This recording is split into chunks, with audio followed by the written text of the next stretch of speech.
We're going to dive deeper into this as what the result of this runoff election means for Congress, Senate. We're joined by Mary Curtis. She's a columnist at Roll Call and the host of podcast Equal Time.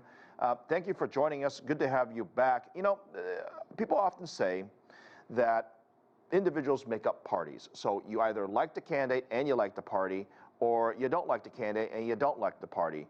This is interesting because many Republicans and GOP folks are critical of what's happening there. But then you look at the national scene, there's a reason why they want to win. Explain to us why this is so important.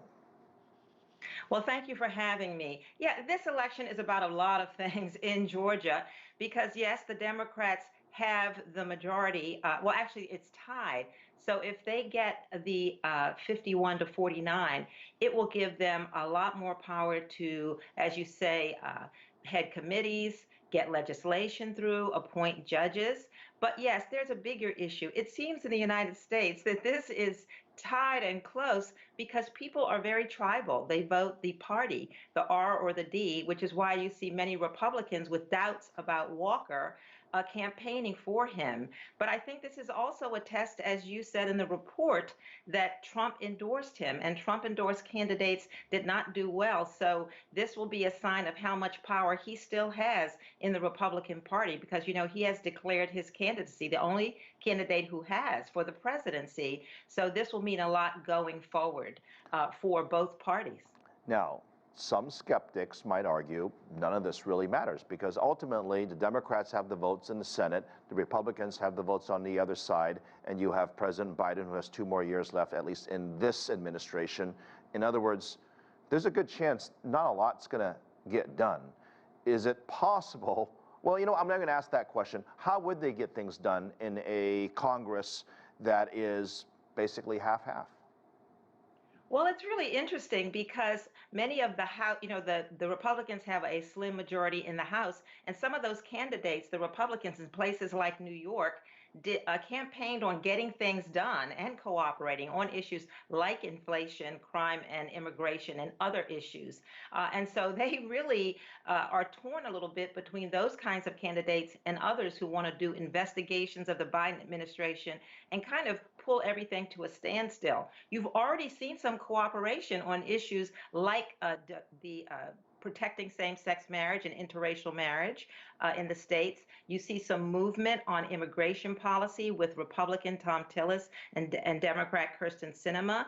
And, you know, yes, they really have to raise the debt limit. They're running out of money. And they'll be thinking, well, should we do this? Because the American people don't want a government shutdown. And you've seen, you know, so I think that there is some incentive for some cooperation, and you'll see a lot of political gamesmanship to try to get something done in the lame duck before Republicans do take over the House in January. I am sure in just a few hours when the votes are counted that the talk of presidential elections will go back into full swing again. What does this mean, whether the Republicans or the Democrats win Georgia? What would it mean for the presidential election coming up? Well, in 2024, the Democrats are going to have a really tough map in the Senate. They'll be defending a lot of Senate seats, including some in states that Republicans and Trump won. So, yes, it will mean a lot if they can put this one in the win category. And if Trump, the endorsed candidate Herschel Walker, loses, you'll see, I think, a lot more Republicans being bold, like Governor Ron DeSantis in Florida, Governor Glenn Youngkin in Virginia, and others, about putting their hands up and perhaps saying it's time the party moves on from Donald Trump. But I wouldn't count Trump out because he has a hold on about a third of the Republican Party, the base. So yes, it will be full bore, and before you know it, we'll be thrust into 2024.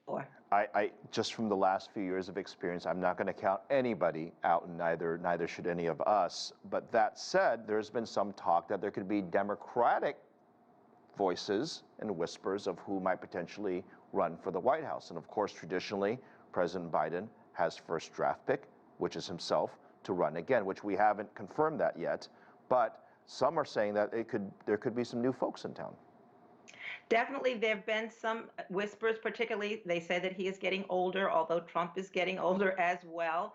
I think the fact that the Democrats did better than expected in the midterms, quieted those voices a little bit. But yes, you will see folks coming up, particularly since his approval ratings are still rather low.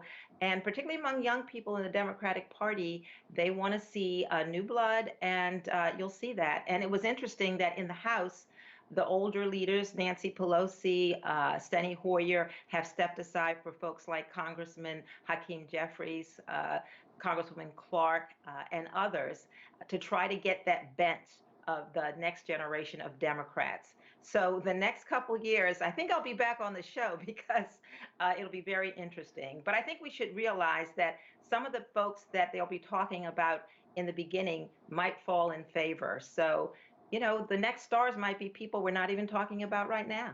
I look back, and when President Obama first ran for office, everyone said it was a wild card, and of course, looked what happened later.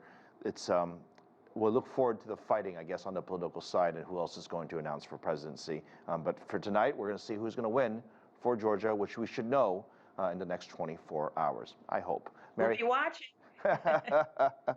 Thank you very much. Appreciate it, the analysis on it.